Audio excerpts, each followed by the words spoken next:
I have the great honor and privilege to introduce our next speaker, who will be the beginning of our list of faithful leaders in this space from the religious communities and organizations. Um, I have tremendous pleasure in introducing His All Holiness Bartholomew, the Ecumenical Patriarch. He is the 270th successor to the Apostle Andrew and the current Archbishop of Constantinople, New Rome, and he has been ecumenical patriarch since November 1991. He is first among equals in the Orthodox Church and the spiritual leader of 300 million Orthodox Christians worldwide. You begin to appreciate, I believe, the value of religious leadership. His efforts to promote religious freedom and human rights, his initiatives to advance religious tolerance and dialogue, as well as his efforts to promote the protection of the natural environment, have placed him at the forefront of global visionaries of reconciliation and earned him the title of the Green Patriarch. Time magazine has nominated His Holiness as one of the 100 most influential people in the world. It gives me great pleasure, therefore, and a distinct humility to invite His Holiness to give his word. Thank you.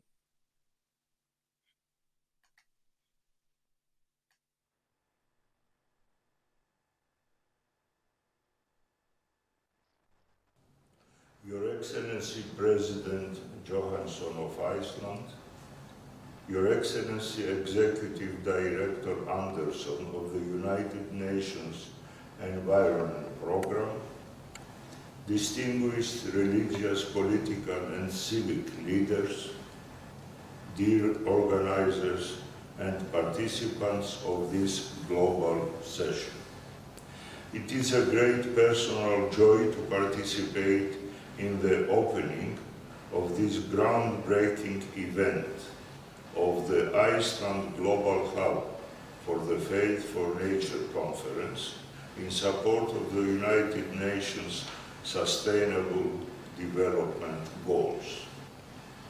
We recall with sentiments of sincere affection our visit to Iceland exactly 3 years ago at the invitation of His Excellency Olafur Grímsson, former President of Iceland, to address the Arctic Circle Assembly, as well as of the local ecclesiastical authorities to visit our faithful in Reykjavik. At that time, we assured heads of states, scholars, and indigenous representatives that more and more people recognize today that religious consciousness and climate science are alike concerned with ultimate questions, namely with the way that we are shaping the destiny of humankind, the planet, and all creation. In many ways, the two parts of our conference theme represent and reflect the double emphasis of our advocacy for the protection of the environment over the last 3 decades.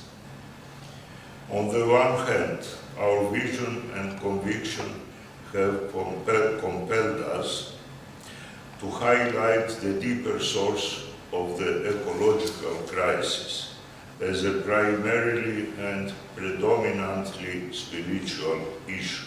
So, the environmental activities of the Ecumenical Patriarchate are not an exercise in public relations or political persuasion. They are an extension of our self-consciousness as well as an application of our theology and spirituality. We believe that the effort to protect God's creation is a central dimension of faith, indeed, the very application of that faith for every believer. By the same token, the despoiling of the earth or depletion of its resources is an offense against the Creator, entirely irreconcilable with the basic tenets of every religion. Or, to put it otherwise, religious practice and creation care are two sides of one and the same coin. On the other hand, our ministry and mission have motivated us to underline the imperative response to climate change as an international, interdisciplinary and interfaith effort. No Christian church, no religious community, just as no single nation and no individual discipline can alone respond to or resolve the ecological crisis. We may not all agree on religious teachings, and we may not all share the same cultural backgrounds. However, we all have a common experience of creation, just as we all share a mutual responsibility for its protection and destiny. In this respect, creation care brings all of us, divided and insulated believers, before a common task that we must inevitably face together. For the integrity of the natural environment is the shared responsibility of all inhabitants of the earth. Our joy, however, in addressing you today, dear friends, coincides with our profound sadness at the landmark loss and funeral, so to say, last year of Iceland's glacier, Patriarch, to climate change. This is a painful situation experienced in so many parts of the world, such as with the destruction of the barrier reef in Australia, or the disappearance of the rainforests in the Amazon. Therefore, just as we stood in silent meditation before the melting ice caps of Greenland in 2007, today we stand in prayerful mourning for the 700-year-old giant. Dear friends, when we lose an iceberg or a glacier, we lose more than a cosmetic or sentimental dimension of life. We lose a quintessential quality of life. We lose our imagination, our inspiration, and our very soul. We lose what all of us share and treasure. We lose our own home. We Orthodox Christians look at the entire creation from the perspective of prayer. One famous theologian and mystic of the 7th century, Saint Maximus the Confessor, spoke of the world as a cosmic liturgy, and that every divine liturgy we proclaim, let us stand aright, let us stand in awe. Because before we can take any action, we must first recognize with honesty what we have done to our planet. We cannot possibly speak of healing until and unless we have admitted the hurt that we have inflicted on the earth, on the air, and on the waters. If we wish to reverse the environmental crisis, if we hope to resolve climate change, then we must first change the way we perceive the world. In brief, we must first change our heart. We must first confess our sin and desire forgiveness. We must assume responsibility for the actions that have brought us to the position in which we now find ourselves. Otherwise, we will perpetuate a vicious cycle of exploitation and devastation. That is the way of nature, and that is the way of God.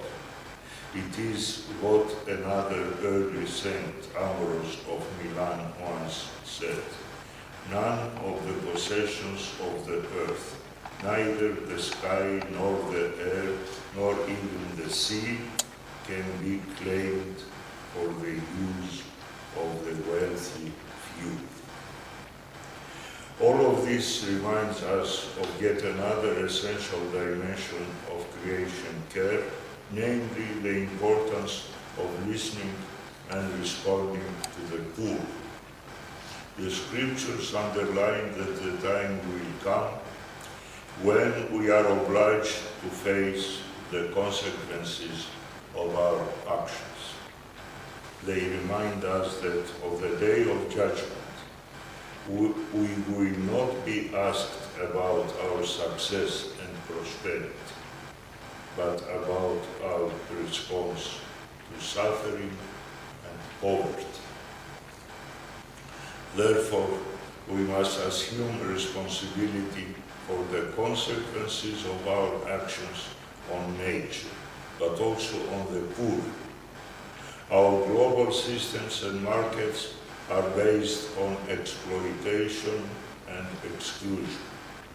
We know very well that those most hurt by global warming in the years to come will be those who can least afford it.